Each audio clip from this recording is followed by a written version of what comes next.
Baay'een keessan siifantuu yookaan qaroo miidiyaa nagaafachaa jirtu. Dhugaa dubbachuudhaa fi waa'ee isheet irratti viidiyoo hojjechuunis baay'ee natti ulfaata. Baay'ees natti sirte jechuudha.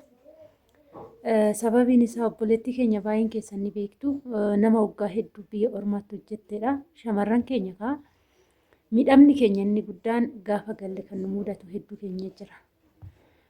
Akka carraa ta'ee warroonni keessan ishee argachuu dandeessani akka ishee ammaaf ani iddoo ishiin jirtu argachuu hin dandeenye yoo jedhu asallaa jiraattee qancaree jiraattee adda baafachuu hin dandeenye jechuudha. Garuu ishee immoo wanti ishee mudate waan baay'ee nama gaddisiisu gadda hagana hin jedhamne jechuudha. Obboleettii keenya waaqayyoon jajjabina dhuma hin qabne ishiidhaa kennicha. Siifa yookaan qaroo miidiyaa akka isheetti beektanitti isheen gola isheen hojjettu sanitti madaamin ishee daa'ima baatii tokkorraa daa'ima mana cinaatti argitan kana daa'ima baatii tokkorraa lubbuun ishee akka boqate daa'ima kana daa'ima baatii tokko guddistee waggaa 5 geessee kan biyyaa galteedha. Gara biyyaa galte daa'ima haadha hin qabne guddisaa turte. Haati amaanaatti kennatte adaraatti kennatte. Daa'ima adaraa gatee biraa hin galu jettee osoo maatiin ishee koottu galii ilmoo keenyaa si barbaannaa dhala kee arguun barbaada gaa'ila kee arguun barbaada si arguun barbaada jettee harmeen ishee osuma ishee kadhattu. Isheenis immoo daa'ima adaraa kana gatee hin galuu haati adaraa natti kennattee jirti waan ta'eef yoo xiqqaate xiqqoo jabeessee hin gala jettee waadaa ishee yookaan amaanaatti kenname san galmaan ga'uuf harmeen ishee koottu naa galii yoo jettee kadhattu daa'ima adaraa gatee hin galu jettee adaraan badaadha biyya lafaatti sitti kenne samitti si gaafadha waan jetteef haati daa'ima sanii adaraa san ka daa'ima kana akka xiqqoo of baru gootee waggaa 5 jechuun xiqqaa miti guddistee har'a boru jettee osoo lakkooftu jechuudha.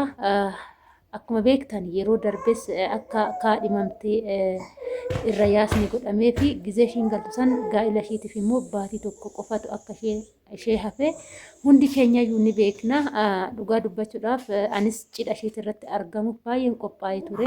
Adaraa cidha kooti irratti argamu qabda jettee turte cidha isheet irratti hin argamna jennee qophoofne turre jechuudha.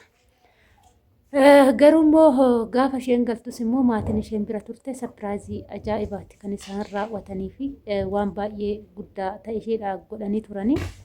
Haala saniin isheenis gammachuu ishee ibsatte akkuma argitan kanatti gara biyyaa galte jechuudha.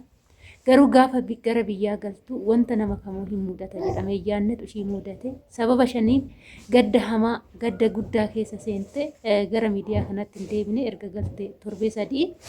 Garuu immoo aga fedhe soo ta'e guyyaa tokko nu deebi'uun ishiin oolu gara miidiyaatis. Innaa gaafii isin na gaafattaniifan deebii isin qabadhee dhufe garuu baay'ee keessi shamarran gola madaamii biyya ormaatti maatii kee guutuu biraa baatee maatii kee biraa baatee gaafa immoo galtu maatii tokko gaafa dhabdutti baay'ee namatti ulfaata. Egaa burtee yookaan immoo siifantuu yookaan qaroo miidiyaa biyya arabaa teessee waa baay'ee dhabde inni tokkoffaan obboleewwan ishee biyya arabaa odoo jirtu obboleewwan 2 dhabde obboleewwan wajjin dhalatte obboleewwan garaa tokko 2 dhabde obboleewwan tokkoffaa dhiyeenyuma jalaa buqatee isaarrattis baay'ee gaddaa akka turte hundi keessanuu ni beektus ni yaadattu jechuudha. Biyya ormaatitti maatii guutuu biraa baatee gaafa maatii tokko dhabdu keessi kee hagam akka gaddu hundi keessanuu ni beektu. Haa ta'uti kan amma miidhamni keenya cabni keenya maallaqaa jennee gaafa biyya ormaa hojjenne cabni keenya gurguddaanis immoo akka jiru hundi keessanuu ni beektu. Kan ishii kun adduma jechuudha. Maaliif jennaan tokkoffaa gaa'illi ishii murteeffamee guyyaan gaa'ila ishee muramee gaa'illi ishee qophiin maatiin ishee gaa'ila ishee qophaa'ee diggisee gaa'ila afaan gala jettee gaafa galtu gaa'illi gammachuun ishee sun gaafa gara gaddaatti jijjiirramu baay'ee namatti ulfaata jechuudha. Waan akkanaa kana namatti hin qabini.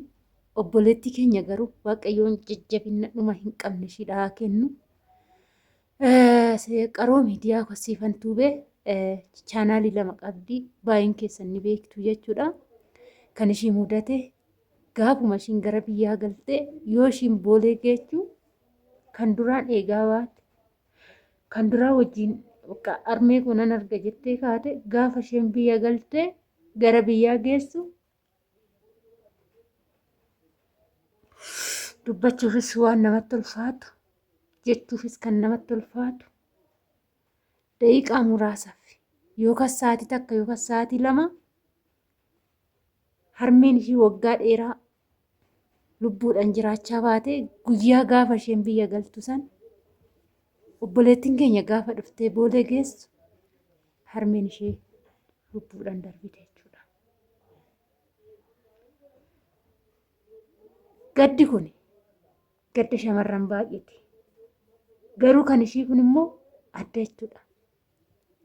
Maaliif adda ta'ee jettanii yoo na gaafattan osoo isheen achi jirtu osoo isheen biyya sanii odoo hin galin osuma achi jirtu osoo harmeen ishii lubbuun boqattee garaa nama nyaatu jechuudha.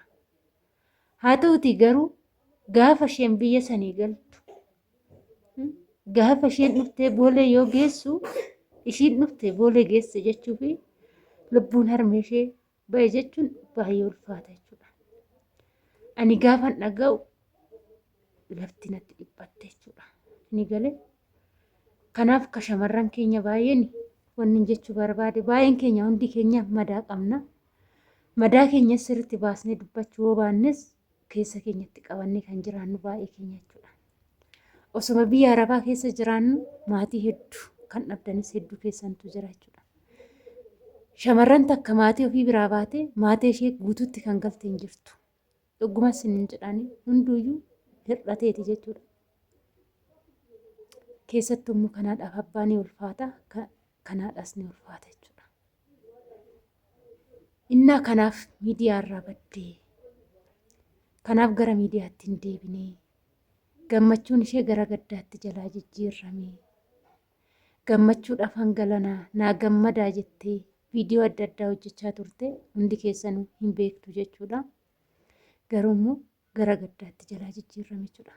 Waaqayyoon obboleettii keenya jajjabina dhuma hin qabne haa kennuufi homaa jechuunis ni ulfaata jechuudha. Akkana jechuun ni ulfaata. Isheenuu adaraa natti kenname galmaan ga'u malee hin galu. Amaanaa natti kenname galmaan ga'u malee hin galu jettee daa'ima haadha hin qabne daa'ima haati baatii tokkotti irraa boqatte guddisaa turte jechuudha. Deebitee ishiinis immoo gaafa biyya galtutti harmee ishii dhabde. Obboleettii keenya waaqayyoon jajjabinaa kennu isiniin jechuun affeerraa kooti. Egaa oo dandeessan gara keessatti dhaqaa jajjabeessa. Yoo waaqayyoon na gargaare yeroo muraasa keessatti ishee bira dhaquu yaalii gochaan jira. Bakka inni itti argadhu iddoo argama ishii jechuun iddoon ishiin ammaaf jirtu bilbila ishee gara keessatti waan an dhabee jiru namoota naannootis gaafadhe bilbila ishee hin qabnu naan jedha waan ta'eef jechuudha. Hundaafuu qaamaan ishee bira dhaquun koo waan hin oolle waan isheen irra jirtu immoo gaafa qaamaan bira gahe sirriitti shuma faana dhufnee ni ibsina isiniin jedha. Kana fakkaata.